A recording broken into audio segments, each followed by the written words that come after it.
If we could get our panelists to come forward, please, we'll get started.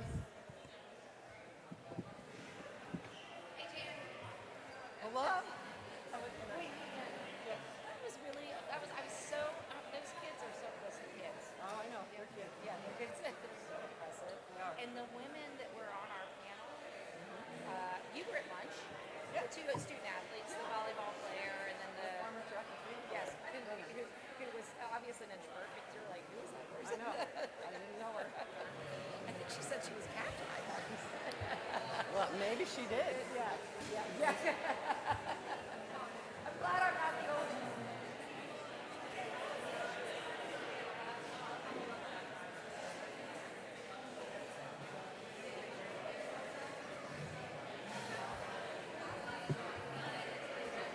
Morning, Courtney. Mic check. 1, 2. Here we go. Jan, this one's yours. Okay. Maybe I should. Unless you want I was to gonna stand. start You here. want to stand? Okay. And then move down there. Okay. It might still be on. It is on. Oh. Oh yeah. He Yeah. turned it up. You were soft. Good morning. She's starting it. I'm going to try again, see if I can get a response. Call and response, folks. Good morning. There we go. That's the general spirit right there. Well, welcome, and thank you for coming this morning to hear our panel celebrating 40 years of women in athletics at WNL. As you can likely imagine, there is so much history and countless stories and experiences that could be shared today about the start of women's athletics here, and many people were influential in those important early moments, as well as the years since, coupled with the stories and experiences of our Hall of Fame inductees from last night's Hall of Fame, and of current coaches and student athletes. So we thought it would be a great idea to try to scratch the surface of the history of where we started through this panel conversation and all the way to a current coach and a current player. So to set the stage, we want to look back at some key moments on the timeline of those 40 years that mark the significance of what happened, as well as take us through to where we are in today's world. So please look at the video screen.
You got to give it up for Ryan Connell, who put that together, and our sports information office.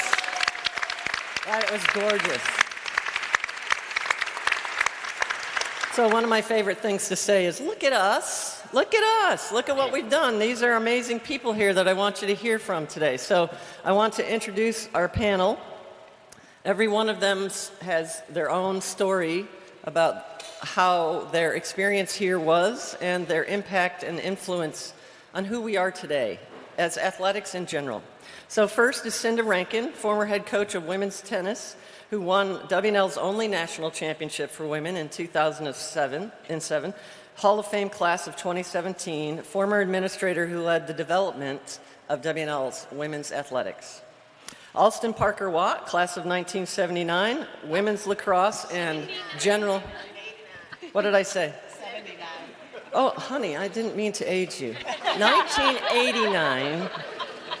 Oh, good heavens, I'm so sorry. And she was overall utility player for the beginning of our sports here at Washington LA. Martha Cornbrooks, class of 2000, founder of the field hockey club team that became the varsity team in 2001. Is that right? Yep. Courtney Edmond, class of 1993, leader and founder of the women's basketball club team that became the varsity team in 1993. Elizabeth Webb-Berry, class of 09, women's cross-country, track and field, and 2025 Hall of Fame inductee. Lindsay Strachan-Comison, class of 09, women's swimming, and 2025 Hall of Fame inductee. Brooke Hartzell, class of 2000, women's tennis, 2025 Distinguished Alumni Award winner, and 2025 Hall of Fame inductee. Maddie Coleman, current head women's lacrosse coach. And Mary Schleisner, class of 2026, current member and captain of the women's basketball team.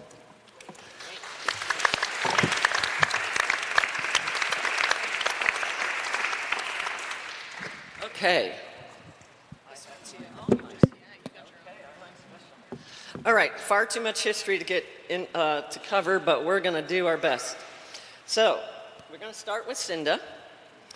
You were the first woman hired in the athletics department in WNL's history and are indisputably the trailblazer for WNL women's athletics. You were charged with establishing the first women's sports at WNL.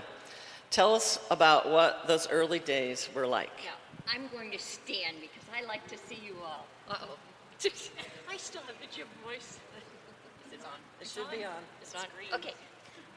First, I want to give you a little bit of the history. Jan has done a perfect, or well, Ryan, I'm sorry. Oh, put it closer to your mouth. Oh. Ryan's done a wonderful job of presenting some of the history.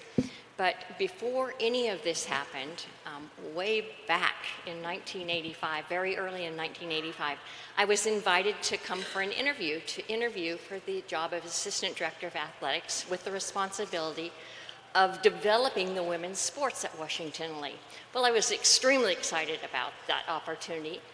But during the interview process, Bill McHenry, who was the Director of Athletics at that time, said to me, "It's important that you understand one thing. The athletic department at Washington and Lee University voted unanimously against coeducation. 100% of us did not want, or do not want, the women here." But then, and of course I'm saying, what on earth am I doing?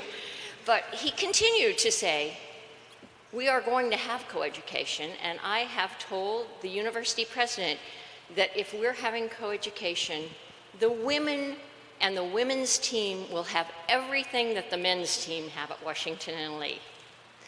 And he stuck by his word. He fought tooth and nail for us. When it was time to hire Jan to come in, the university president was saying, no, we can't afford to hire a coach to come in. And Coach McHenry said, "No, that's what you told us. You told us that they would have everything that the men had." The other thing that was done at Washington Lee that I think was really important at the time, nothing was taken from the men.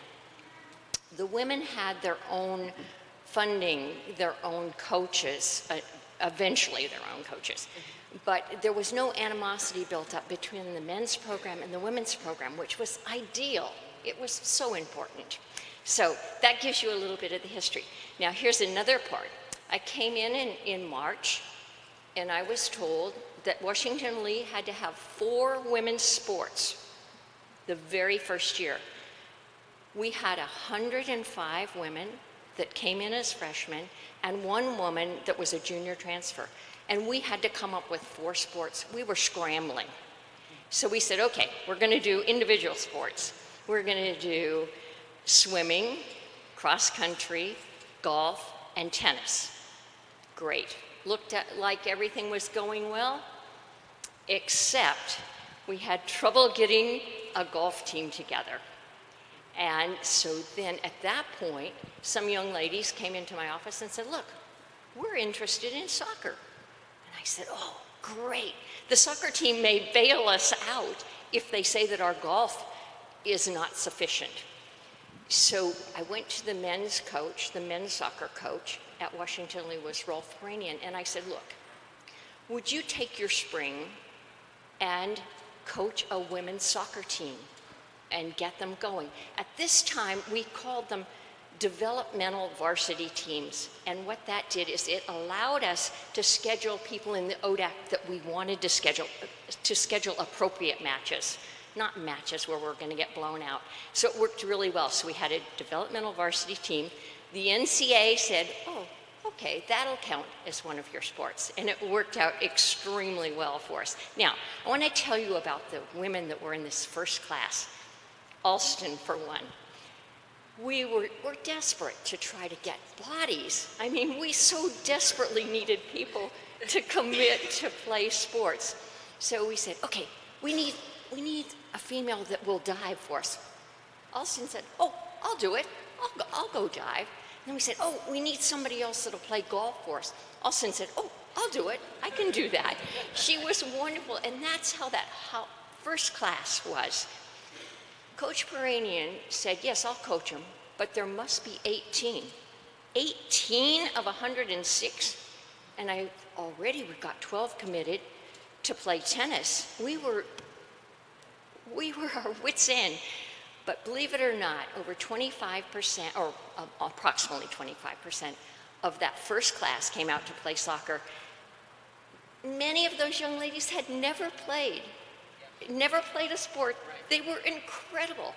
But the other thing that was happening at that time was this was a time when the women could get together to socialize, and they were not overwhelmed by the numbers of men.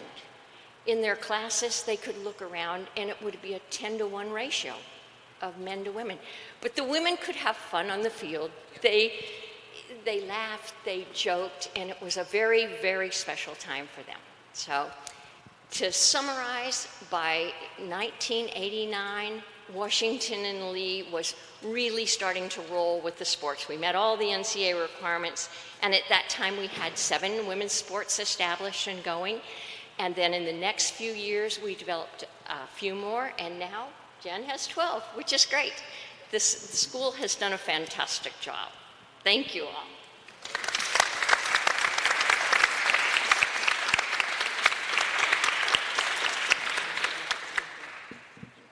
I'm going to get to some follow-up questions later. So 1989 class, Alston Parker Watt. You have been a leader across campus in many, many ways. But as I said earlier, you were the utility player. You were just willing to help out. And so very much an instrumental person in developing what Cinda just described. Tell us what role you played and why you decided that this was something that you wanted to do. Should I stand? If you want, you don't I'm going have to stand also. First of all, I just want to say how wonderful it is to see all these female athletes out there. Thank you so much for coming out on this dreary Saturday morning when you could be maybe getting an extra half hour of sleep. And it's really easy to sleep on a day like today. So it's been an incredible 48 hours for me on Washington Lee's campus because I've heard some of you young women speak, and it is so exciting to know that I was a part of a program that I'm gonna brag on Jan a little bit. I'm gonna go forwards and then backwards. I did hang around the rim in the athletic department with Cinda because I really love to play lacrosse. That's my sport. But we as a class had to field a team sport our first year, so soccer won out. Basically, it was the North versus the South. South is soccer, the North was field hockey and lacrosse, so I think the North split the vote. I'm from Baltimore, so I can go both ways, but so soccer was the team, the sport that won out originally. But I hung around the rim and I was like, I know we can get a lacrosse team going. I know we can get a lacrosse team going. So our junior year, we had enough women on campus, but we needed a coach. And Cinda, through hard work with the leadership in the athletic department, brought in this young, first-time head lacrosse coach, Jan Hathorn. So. And Jan was cutting her teeth. She was 27 years old, and she was head coach in a Division III NCAA program that wanted greatness. Well, she delivered. And so I just want to say that it's really neat to watch her having grown up in this organization and now be leading the entire program at Washington and Lee. I pity the person that has to come after you. Because Jan is she is, again, I'm sorry, Jan, I'm making it about you. This wasn't in the plan. This was not in the plan, but she is a competitor, she is a champion, but she knows being a champion is not always about winning. It's about what we learn and develop, how we become leaders on the field. She really taught me to become a leader on the field. And with sports changing so quickly, right now, it's so nice to know that our program here at Washington Lee is about building champions on and off the field. So, thank you, Jan. Let's give her a hand. So, Cinda shared a lot about, so our class of 89, very small. If we had a culture, it would have been an optimistic, can-do, self-reliant advocates. That's who we were, all of us. So, my name gets thrown around as a utility player a lot, but there were a lot of utility players in our class. I probably would have played soccer, even though I would have been terrible, by the way. But again, I had a heartbeat, so she would have allowed me to join the team. You would have recruited me, but I had already signed up for golf. And I just want to share how this happened. And I did raise my hand because, I want to go back to the 1900s. Many of you all were born in the 21st century, but back in the 1900s, we did not have phones. My hallmate got a call on her phone that's attached to the wall. She was just lucky enough to be in the room. And it was, I don't know if it was Cinda or someone else in the athletic department. She had been the junior champion in Kansas. And so someone in the athletic department found this out, knew that we had to field 4 teams for Title IX compliance, or WNL would lose its NCAA status. So this was paramount that we had a team, and said to my hallmate, Patience Jones at the time, whose son is now the assistant head coach of the lacrosse team here at Washington Lee, which is pretty cool. That's William Garrett. But anyway, said, hey, do you want to play golf for Washington and Lee? And Patience was a can-do girl. Sure, that sounds like fun. Why not?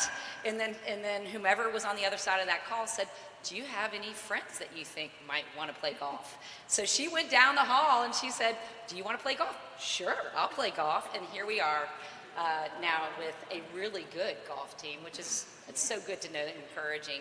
But so then, fortunately, I was hanging around the rim.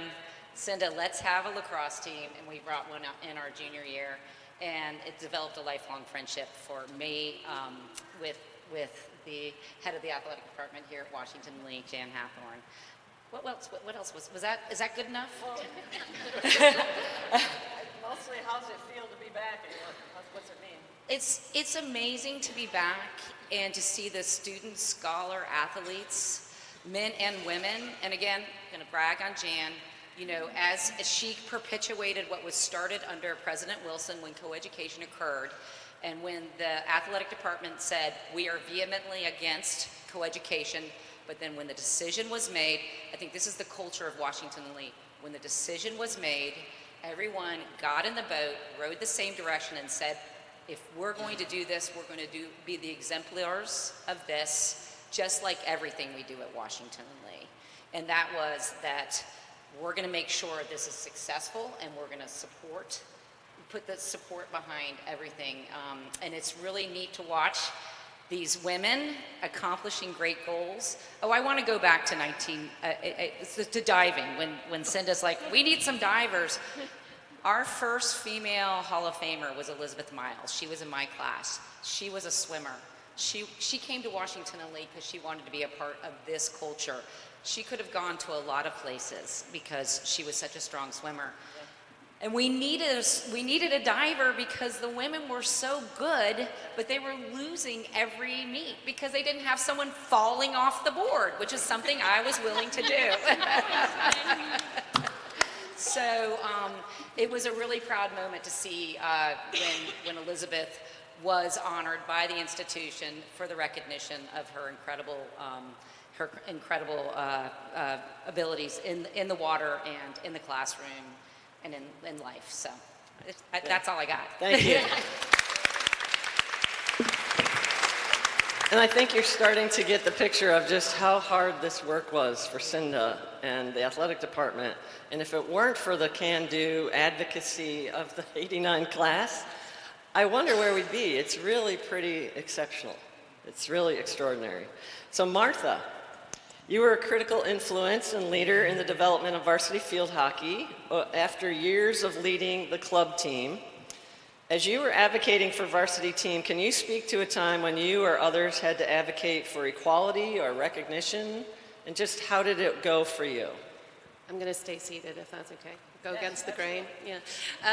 Well, I'd like to think I do it every day in my job now. And the reason I am a teacher and a coach is because of the opportunities I was given here at WNL. So a little prompt from Jim Stagnita saying, I think you might be interested in this opportunity to coach lacrosse abroad for a year. Yeah, have a look. Has turned into a 24-year career working with young women all the way from the age of 5 and 6, being introduced to lacrosse, right to the elite international world championships as a head coach. And I wouldn't have been able to do that without the lessons I learned here, and without the support of people like yourself, Jan, and Lori Stagnita, who volunteered her time as a young mother of 2, and supported our campaign to actually achieve varsity status. So I took the walk. I took the walk on Thursday night across Wilson Bridge and had a little look at the old law school playing field where we spent many an afternoon on, hitting some divots and, I don't know, dealing with all sorts of various obstacles. And then I had the opportunity to go up to this extraordinary AstroTurf and watch the 25th year of field hockey team in action, and they are good. Oh my gosh, they are good. So fast, so talented, aspirational, committed, determined, supportive of each other, and so welcoming of me in terms of being able to come back and just have a look at these young women who weren't even born when I was here. And I never thought when I went knocking on Coach Walsh's door about the idea of a lasting legacy. I think I just said, what, this just isn't right. It's not fair. You told me that I was going to be able to play field hockey when I applied, and I'm not playing it at the level that I want to be playing it at. And I think we should do something about it. And the beauty of Washington and Lee is that education comes in every aspect of what you do. So he never said no.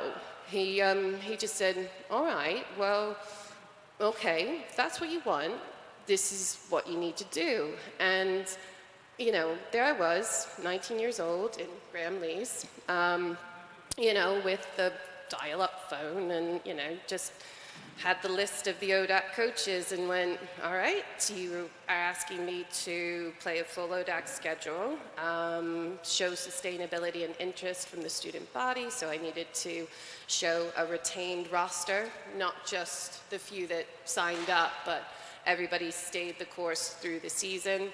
And we had to find a coach on, I think, a club budget of maybe $500 or something like that, something along the lines of that. I don't remember actually what the budget was, but it wasn't a lot.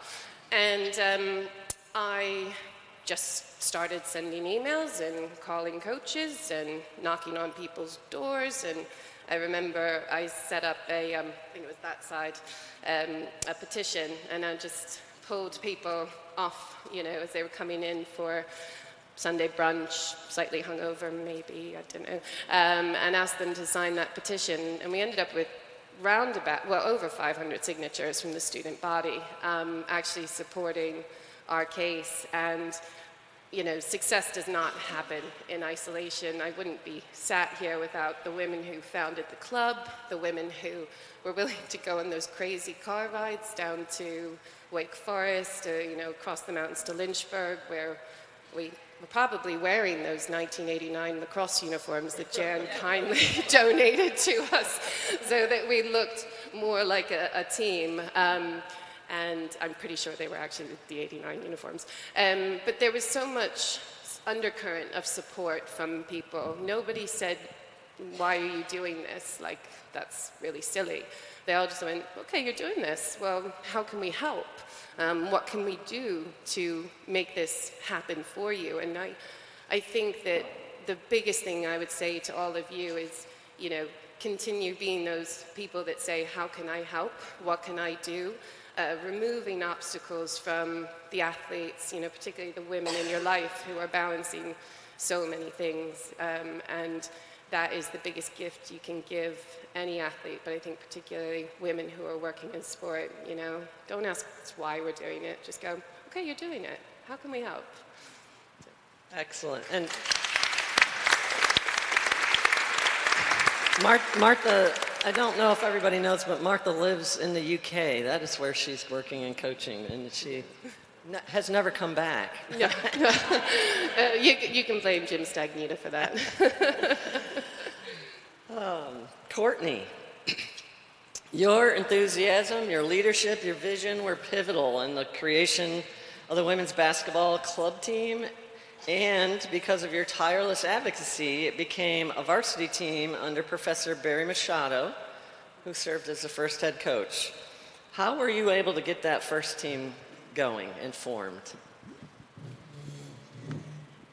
Well, like Alston, I was here in the 19th century when we didn't have email yet, except for if we went to the computer lab where we had to submit assignments. So I had to do it the old-fashioned way and put up posters around campus, just advertising that after having gotten permission and the support of the university to start a club team, to hope that I would have people respond and show up at Doremus Gym where we would have practice. And so thankfully, I convinced several of my roommates, and they joined me, and they had played before, thankfully. And then a number of other people came. I would say we probably had about 5 or 6 people who came to the club and committed throughout the season, if you will. And then on top of that, I was responsible for running the practices and then setting up games. And I can't remember how I did it or what I did, but I must have made phone calls to Sweetbriar and Hollins, maybe Mary Baldwin, perhaps Lynchburg, so that we could have some actual matches, not just squad matches, games, sorry. I switch tennis and basketball sometimes because I still play tennis. But so anyway, that's really what the origins were my sophomore year. But then, as many WNL students do, I studied abroad my junior year fall semester. So I talked with a girl who'd been on the team, Karen Stutzman, I believe her name is, and she was willing to carry the torch forward because I didn't want all of our hard work and effort to disappear just because I was studying abroad. So Karen carried the torch forward while I was abroad that fall semester, and when I returned in January, Coach Machado, she had already found Coach Machado, and he had agreed to coach the team, which was amazing because then I didn't have to run the practices, and he was working with the athletic department to organize the games that we would play. And I remember, I think it was my senior year when we took a road trip together to Davidson, which was a D1 school.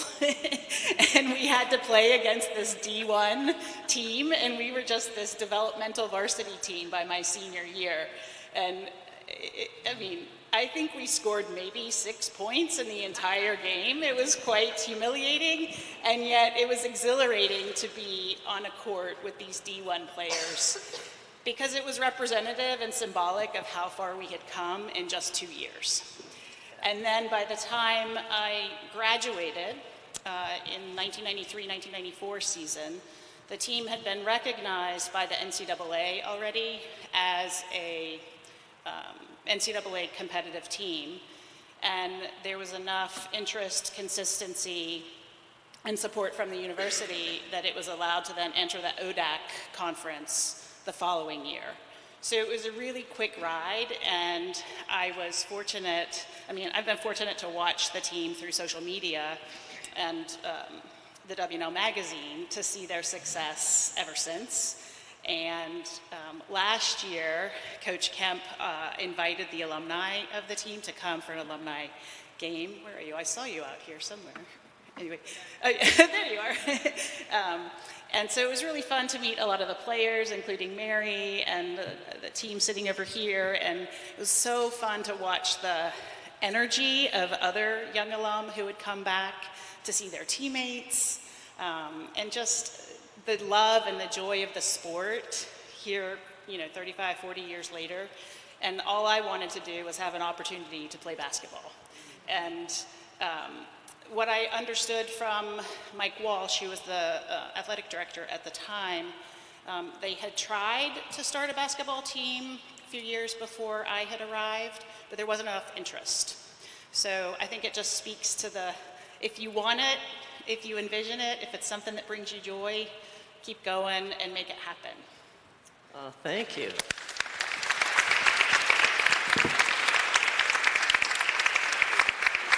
It would appear we wouldn't maybe have basketball if it weren't for Courtney Edmond, right? That's amazing. Elizabeth, there you are. Your accolades are abundant as a student and a runner, and you're also a vocal supporter of women and other women's teams during your time here. How can current athletes, alumni, and coaches continue to build a culture that supports and uplifts women in athletics? Well, what a phenomenal place I stumbled into. And I was lucky enough to come and have a strong female coach and eventually a really strong female athletic director. And so that environment of uplifting women's sports was already very much present in the culture here and embedded. And, you know, we were expected to go to field hockey games and soccer games and swim meets and go and root and uplift one another. And I think that's such an incredible opportunity to continue to move that forward, to continue that culture. I think the only, you know, detractor when I arrived was that the men's team at one point many years ago had gotten on WWL radio and said that we were a bunch of women eating hamburgers and we weren't worth much. And so it was my class and my generation that started to kind of rebuild that culture of respect among the women and the men's team. But throughout the career, it was an amazing place. And I think that's continued and started to perpetuate the success of all of the subsequent teams. And so I think when you have a culture such as ours, you start to look, what can we do that's even outside of our university? And what some of you may not know is that, you know, the women still run a 6K, where the men run an 8K for the cross-country championships. And why is that? I can run 8K. Like, everybody as well as, you know, the other women on my team do. And, you know, when you've got men that you're training with and alongside, why are we running separate distances? You know, why do women compete in the heptathlon and not the decathlon on the track? So we need to ask ourselves those things.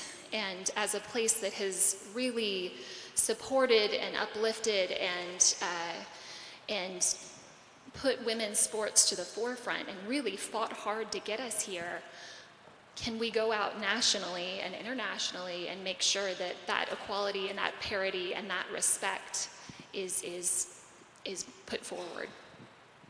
Excellent. Thank you. Brooke,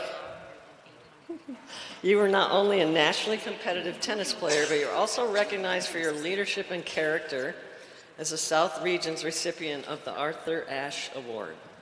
How has your identity as a woman in sports shaped you today, whether as a student, coach, or professional beyond athletics? Yes.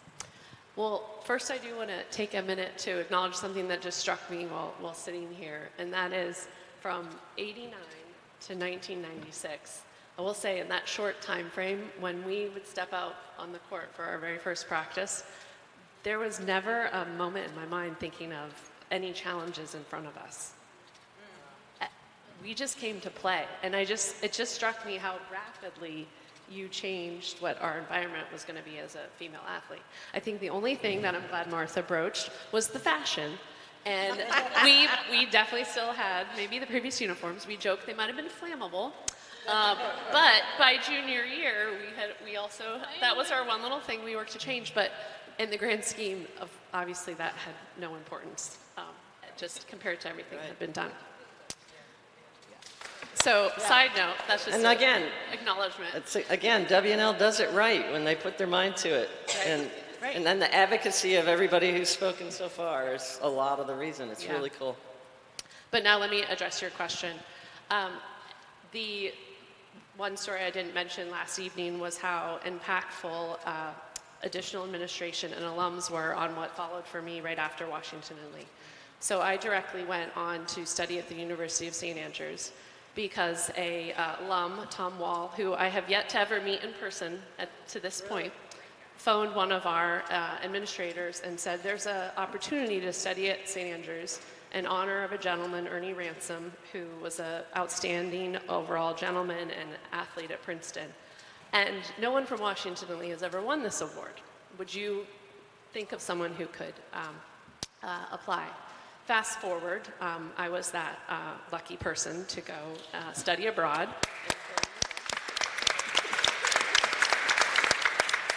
And I have no doubt that the opportunity for me to be on that mental short list by Mr. Sessoms, who led the development office, was because of performance and how I had represented Washington and Lee.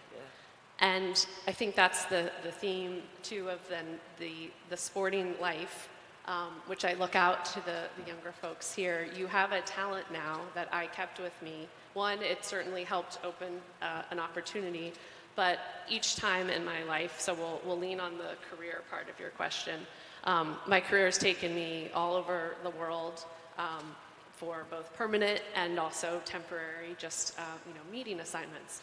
What do I most often have with me is probably a racket or a golf bag, because that's then an instant way for me to connect with folks. And I am often working through inside of companies challenging situations or big goals, lofty goals that we have to solve together. And the best way I've been able to achieve that is build outside of the work environment a connection with those folks. And that's then where we build the trust that then the next day when we walk into that challenging meeting or that boardroom, we have an alliance going together. We have a shared belief. And I've probably figured out more, to your character point, something about their character. Either something that I'm going to be willing to support or something that's been revealed to me that's going to help me from another perspective. Right. And so I think next to my parents, how much they have shaped me, the sport of a lifetime in tennis certainly carries through, and obviously brings a tremendous amount of friendships along the way. Yeah. Thank you so much.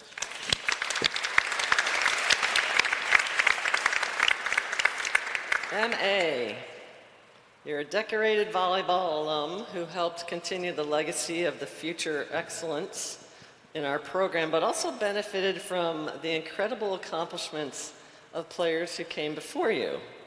What does the future of women's collegiate athletics look like to you? And what do you hope it looks like 40 years from now at WNL and beyond? Well, first I want to say, when I first got the call, I was so excited about this weekend because playing volleyball at WNL was easily one of the most incredible experiences of my life. And so being able to meet Alston and Cinda and all of the women before me who laid the groundwork to make that possible, I just feel very lucky to be here this weekend. So, I'm lucky that I've gotten exposure to women's sports in a few different facets. My mom was a rock star at University of Virginia playing tennis. And so she actually got to see the before and after of Title IX. So before Title IX, she wore these giant sweatsuits that they called themselves the pumpkins. Bright orange, had been using them for decades. Probably flammable. Likely flammable, it's a trend. And then her junior year, she got these sleek Adidas sweatsuits. And those have, been told over and over and over again. And so I feel lucky in my life where I was at WNL, I played volleyball, my pledge class was mostly athletes, because why wouldn't that be the case, right? And I feel like, through my time here, and it was interesting to think about where in 40 years I wanted to go because I had such an incredible experience. And we had, the full resources, we had coaches, we had amazing sweatsuits, we were able to go travel to whatever tournament we wanted to play for. And so thinking ahead over the next 40 years of what that looks like, it's all continued additions of resources. And I think we're on our way there. Being at the gym, I'm trying not to be that annoying person of reminding all of them that we did not have air conditioning. So playing in the gym now in August is a little bit different than it was even in 2014. But I'm excited to see WNL and other women's sports programs continue to give the resources both on the court, off the court, both at school and also continued on professionally. But one element that I hope is maintained, and it seems like it's been a theme for all of us, and it's taken a lot of work and groundwork to lay that, but of the female athletes I know, we just feel grateful and excited to be playing. And there's something special in that element, and I hope that is never lost. I hope that we continue to, even when you wake up super early, you've got the 4 a.m. wake-ups for swimming, you're grateful that, this path has been laid for us and that we have this opportunity to play. And I hope that element of magic still is maintained. Excellent. Thank you.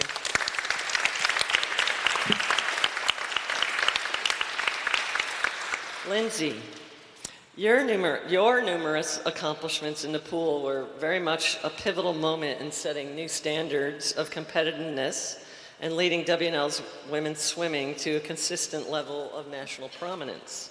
What does it mean to be part of the legacy of 40 years of women's athletics at your alma mater?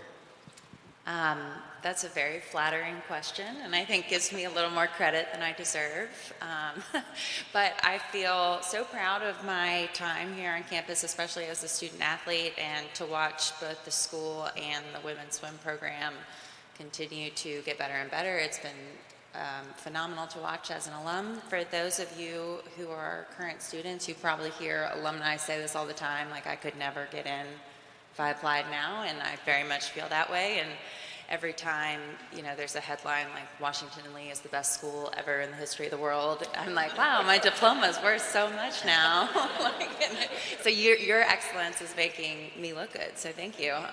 And I feel the same way about the swimming program, because it's almost like a different program than the one I was here for. It's so good. And the best example I can think of, so recently, I'm an attorney. I was teaching this class for newly admitted attorneys who just took the bar exam. And after the class, this gentleman came up to me, and I think in my bio I must have said something about WNL swimming, and he asked me, did you swim at Washington and Lee? And I said, yes, I did, of course.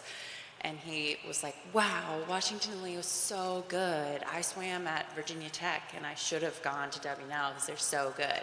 And let me just say, we were not recruiting with Virginia Tech swimmers when I was here, so the fact that he made that comment is amazing. So I'm just proud to have played a small part in it, and I am amazed by what the school continues to do. The fact that students are getting smarter and better in athletics somehow. I mean, you guys, those of you who are students, you're amazing. So keep up the good work, and thanks for making me look good. Thank you.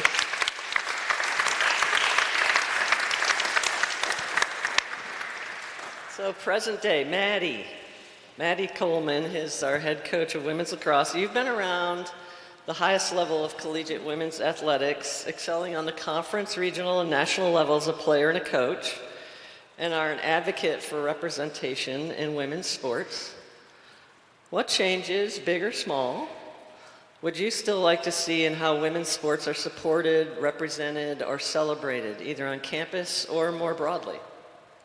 Well, first, I just want to thank again everyone on this panel. It's so just amazing to hear your stories. And I grew up less than a mile from campus, and to think that all these things were happening while I was here it's just so awesome. And you're the ones who created the experience now, my team's here, that they find what you probably now see as challenging is normal for them. And so just thank you so much for that.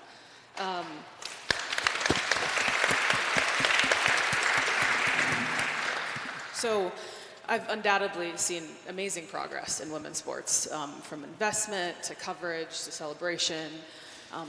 But I really do think there's still a lot we need to see changed in all levels. I think WNL does it very well, and we are a very good standard for how supported women's sports are. But I think at a lot of other collegiate places, youth professionally, I'd love to see just consistent investment in funding, facilities, really especially visibility. And I think that representation matters a lot in women's sports, and that if we can find a way to do those things at a consistent level, we'll feel that we're having such an equitable experience. And I'm very grateful for the experience that I had and my players have, but I think we see a lot of things that need to be changed, and the biggest thing we need to do is just keep speaking up about it and keep talking about it. Thank you.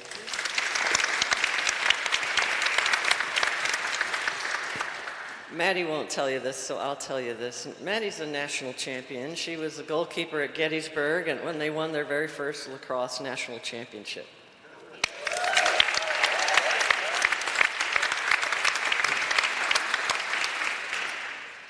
Mary, not least, just last. You were encouraged to play as many sports as possible growing up, and it's safe to say that your experiences in all those sports have translated into your successes on the court and it's set you apart as a vivid example of the value of being a student athlete at WNL. If you could send one message to the next generation of athletes, especially young women, what would that be? Well, thank you, Jan. And I first wanted to say thank you guys so much sitting down, hearing your stories of tireless nights on the landline and whatever that is. And calling ODAC coaches, I think it really just puts into perspective how lucky we are to be able to walk on the court every day and have everything laid out for us. And our coaches are here and we get to get on a charter bus every Wednesday and Saturday. I mean, I get a whole row, but I don't think the gratitude ever is lost or in the shadow. I think we really do recognize how lucky we are to be fulfilling our dream of playing a college sport and how easy it was to play now, but the struggles it was to get here. So thank you so much, and I think I speak for all the athletes in the room, current and former. We appreciate it, so thank you. So we have some time for questions, and oh, I'm sorry. I was just going to answer the other part. Oh, I was going to. Sorry, Before you Jan. put the microphone down, I thought, oh, I guess she's not going to answer the question. Go, Mary, go. Anyways, sorry, Jan. But when you sent this question, I sort of thought back to my younger self of what I would tell me, thinking forward, if I was the future of women's athletics. And I wish I had told myself earlier to focus on the controllables and that the only constant thing in your life is yourself. And after all of those sports practices and all of those random bus rides and games that I've had in high school and middle school and playing on some pee-wee soccer teams, at the end of the day, it's always just been what I can control, how I can make people feel. And then I also wish I told myself to find my why, and I think it'll all unravel from there. And because of you guys, I have been lucky enough to find my why, and they are sitting here today. And that's the truth. You can't do it by yourself. Nobody can. And so leaning on the people around you and figuring out your why of why you show up every day in practice, not just games practice, car rides, bus rides, meals together. You put on a smiling face, not forcefully, but you do it because you look around the table or the court and you figure out you're doing it with your family. And I remember last year, we had the privilege to go to Oregon to play in a tournament coming up to Christmas. And I think we were there on like December 21st. And I've never been to Oregon before, but it was incredible. But my mom had called me before the tournament and was like, I'm trying to figure out my flights. I never liked being alone, sort of in Christmas time. Like, I always liked being around a family member. And I didn't realize it when I said it, but I sort of said back to her, I said, but I have my family.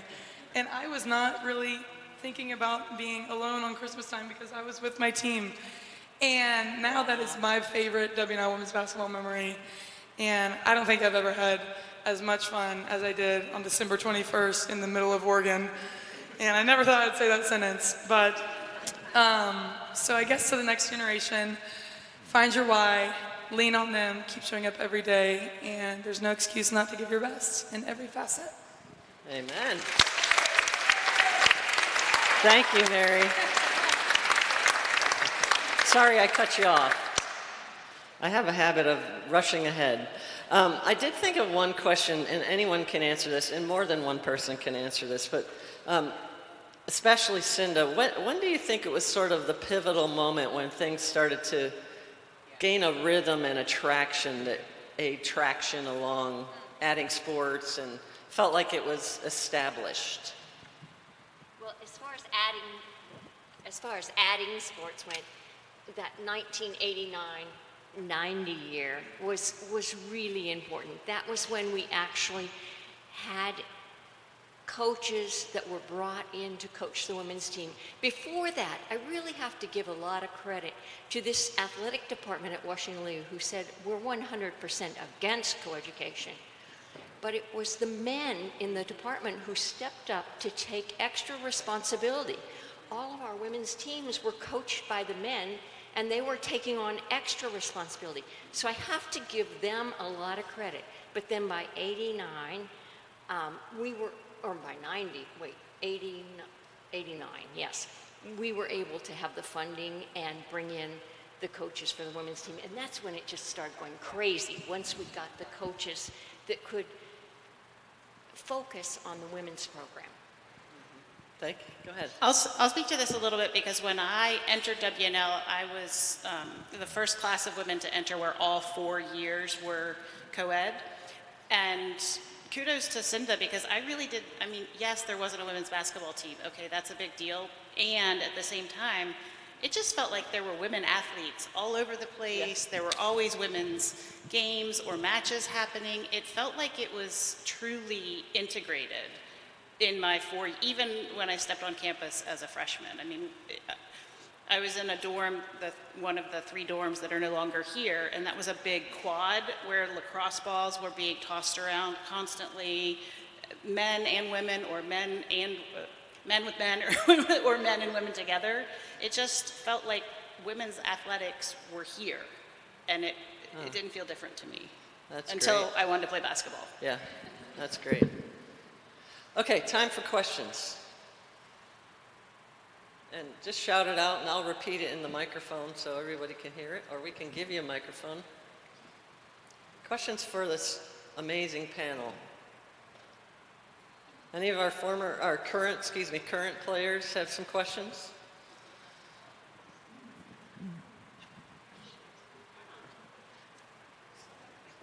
I have one. Okay. This is T.O. She's our associate AD. Good morning, ladies. Yes, I'm new to WNL, so all of this is just giving me warm and fuzzies on it. I mean, I'm like fired up, like let's go. But the question is for Miss Cinda. It's great to meet you. I saw your picture on the 4th floor. I was like, wow, this lady. But did you ever face a sense of doubt? You know, I hear the inspirations, we're gonna fight through, we're gonna do this, we're gonna do that, but did you ever face a sense of doubt when you were coming in, you were given a charge to start these programs, not knowing how many young ladies will participate? Was there ever a sense of, I'm not sure if this is gonna work, I'm not sure what I'm doing, and like Mary said, your why? You know, I would have to say no, I didn't feel any doubt because we had, I'm telling you, those young women stepped up. We'd say, we really need this, we have to have this, and they would step up. Now, we had some idea as to the direction to go because from the time that I came in March, I sent out questionnaires to all of the women who had been accepted and said, what are your interests? If we had sports, what sport would you play? So it gave us a little bit of framework to start with. And then every year thereafter, I did the same thing. By '89, I sort of knew which sports we could get fielded. We had enough. So, no, maybe I was too naive to think that it wasn't going to work. We just kept pushing forward, and it then did work. Excellent. You had a lot of confidence, which was key. It takes a lot of courage. It takes a lot of courage. What else? Yes, ma'am. Let me give you this. Hi, well, first off, I just want to say everything you've said today is very inspirational, and I'm very honored to be here. I'm on the women's basketball team, and I'm a junior. So I guess my question is, as it feels kind of like college athletics is coming to a close, how have you carried the lessons that you've learned and keep athletics with you, whether it's in your professional life and your adult life? I'm happy to grab that one because I hinted at how an important role sports continues to play in my life. Obviously, friendships made during your career here in college are going to sustain and stay with you. But what has been truly special to me is, one, adding an additional sport. I referenced golf. And yes, I dabbled in that in St. Andrews because how could I not? But fast forward 20 years later, I picked it up again during the pandemic, as so many folks did. And I found 4 other women my age who now are the best of friends for me. And when I talk with other women that I come across, they struggle to find new friendships later in life. And I think you're gonna go along and you're gonna always again have this root here of friends you met, but there are then periods of it's your life just gets full of other activities and things that take your time, and finding other women that you connect with through an activity. There is nothing now more refreshing and keeps me balanced than what I say is the great 4-hour walk with friends on the golf course. And so I just think you have a talent you're going to continue to be able to use. And then there's the characteristics that come from that talent. What I'll close with, that folks remind me jokingly, I think some days, that perseverance and resilience comes from knowing how to play a sport. And when I get in a tough situation at work, again, this is what people joke, they're like, no one's going to give up like Brooke, so just let's finish, what's the task at hand, because Brooke's not going to let us not finish. And what's always in my head is the third set tiebreaker. Nobody that I'm in the room with knows how to win a third set tiebreaker like I do, so I'm going to outlast them. Or hit that free throw. Right? So keep that with you too.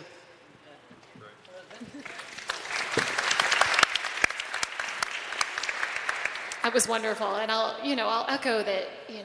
Having a sport makes you a lifelong athlete, and you make your forever friends with your teammates. But I'll also say I'm an academic dermatologist, and when we're reviewing residency applications, we actually weight college athletes very highly, because I know those people are going to come in. They are coachable. They take feedback really well. They're going to work hard. They know how to work hard. And those individuals are a privilege to train. But I think, college athletics gives you this skill set, and more than anything, it gives you this safe space to know how to fail and to know how to get back up and how to pick yourself up and dust yourself off and keep going. And then finally, I talked about this last night with Berdatz's leadership training that I had, and I think that sort of leadership training is perpetuated through the captains for each team. That leadership training set that I have, I use those skills on a daily basis. The communication of, how can I help you, and I need help. Those are critical things to be able to say. And I just think that college athletics gives you the foundation to succeed in anything you want to do in life. I also, sorry. I'm sitting here on this panel of amazing women who have also figured out how to balance academics, athletics, friendships, and other aspects of life. Like some people are probably singers or play in a band or have all of these other talents, or volunteering, right?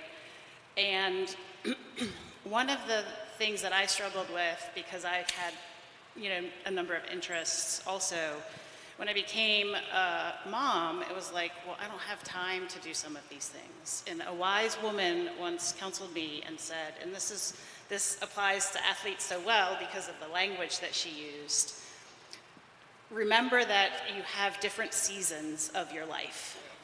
And so you can't necessarily do everything that you want to do in every season.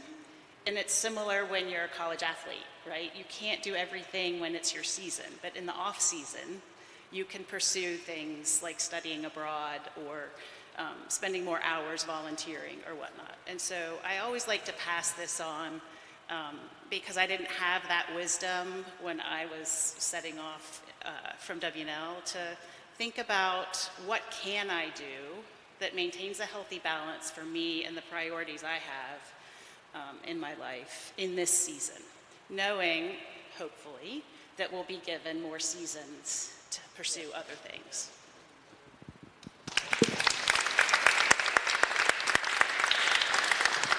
I'll do a segue off of that. So speaking of balance, I think that was so important at school, because something that I've tried to think about and curate in my adult life is where are the different pillars that drive your confidence. And I think at school, you are set up for success in that regard, because if I have a bad practice, but I did okay on my math exam, or if I bombed my Spanish exam, I could go and feel like I was passing pretty well in volleyball.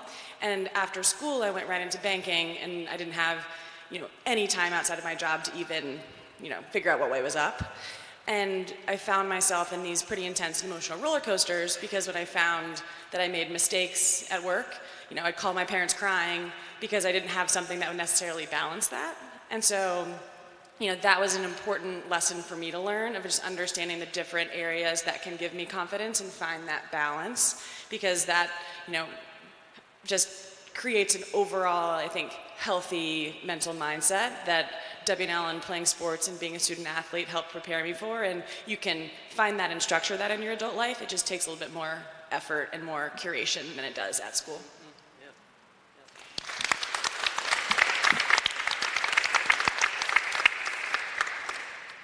Any other questions? Yes, of course. Sorry. I'm Philip Watt, Alston's husband. So everywhere on WNL, I'm Alston's husband. But Jan, Alston and many here have reflected on your experience. And 38 of the 40 years you've been here, can you give us some observations? You've seen all of this develop. You've seen every bit of this. And could you imagine when you walked on this campus in your mid-20s to see the program that it is today? And what are some lessons you would give to all of these young women? And you give them to them every day, and you've given it to all of them through their time. But what would you add? Again, this wasn't part of the deal. Thank you for that. There's no question that athletics, especially for women, has changed enormously.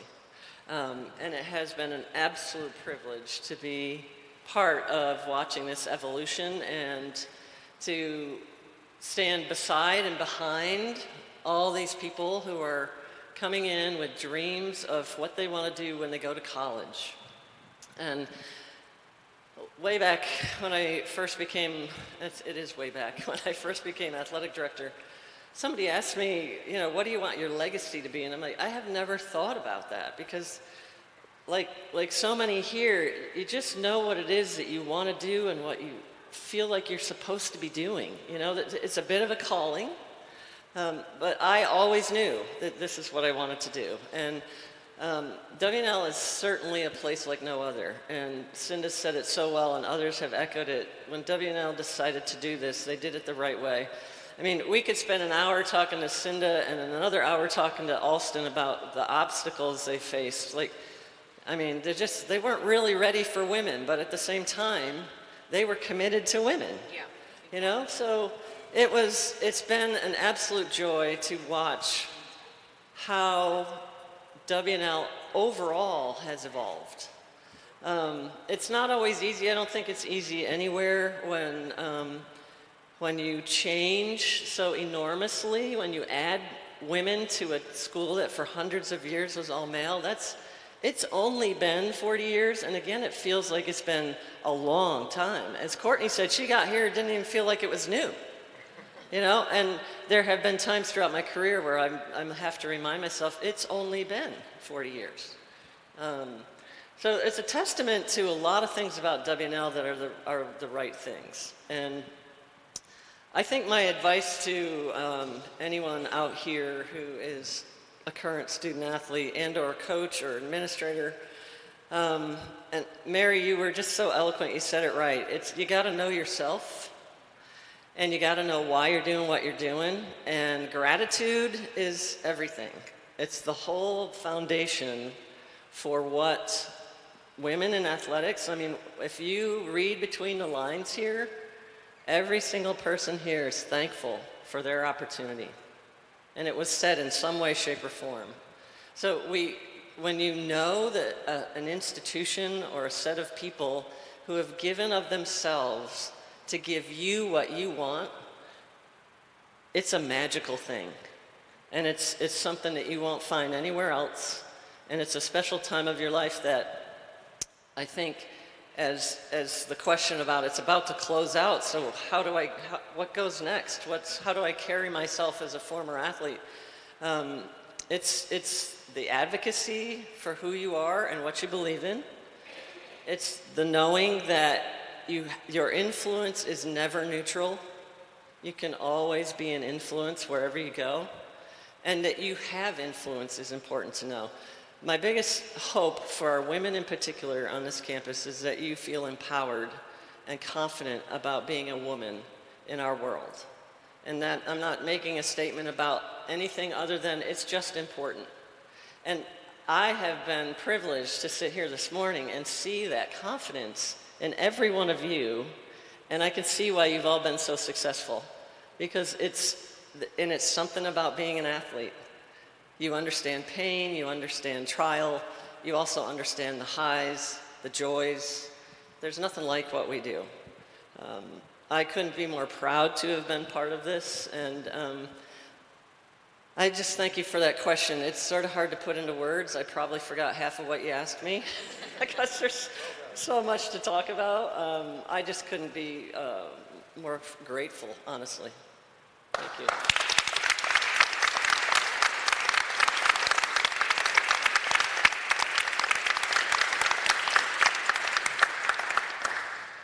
Well, we're going to move on, and so I want to, okay, Alston, go ahead. I just want to acknowledge one thing about women's athletics internationally, that a pivotal thing, a really monumental thing happened this year in March of 2025.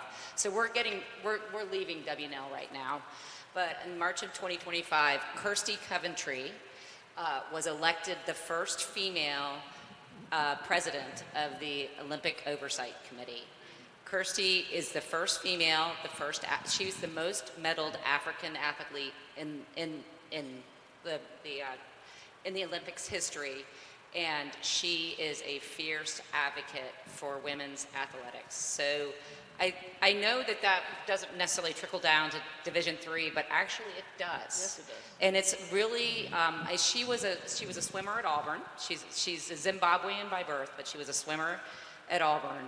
And we've had the distinct pleasure of getting to know Kirsty, but it's going to be really interesting on the national level, on the international level, because we all get to hold this precious gift of being able to learn to be young female leaders through our sports. There are a lot of nations where that's not true.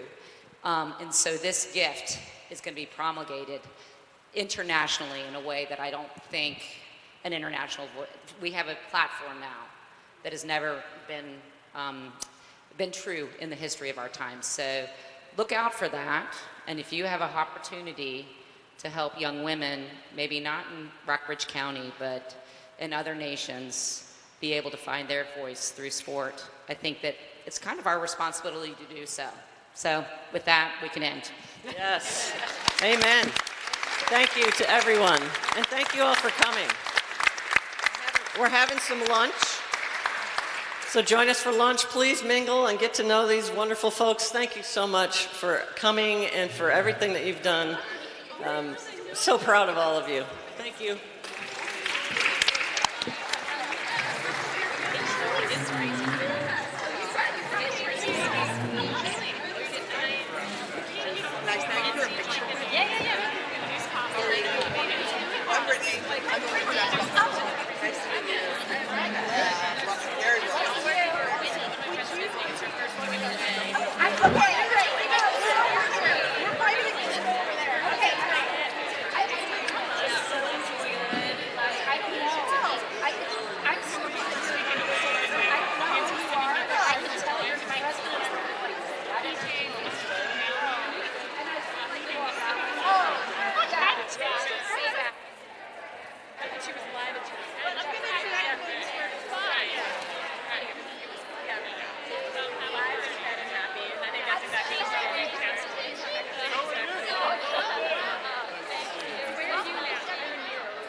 There's so much going on. I know, right? To live in New York City and just like be there. It's fun. There's like all kinds of. No, I'm in investing, so it's a little bit less crazy. It's definitely less crazy.